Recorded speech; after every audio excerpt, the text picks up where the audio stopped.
Alright, no, no, no, no, in there. Look, in there.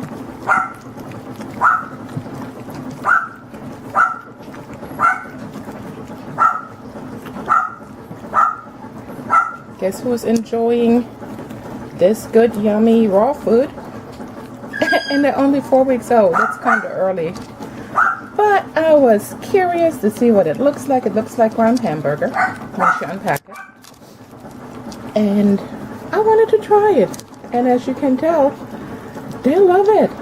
Yum yum stuff.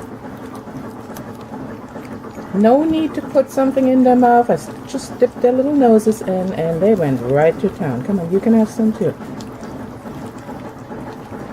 And the yapping you hear in the background, this is a jealous mom who knows her kids are getting something she's not getting. Try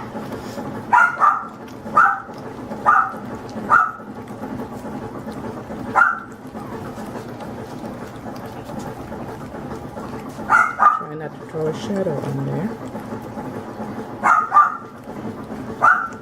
Let's see what this is.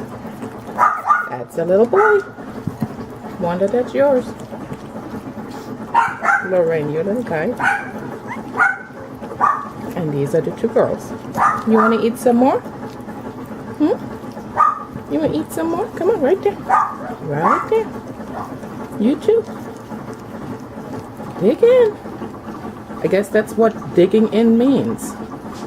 You know, we use phrases all the time without really thinking about what they really mean these days. There you go. Well, Lorraine, thank you very much. These guys love this stuff.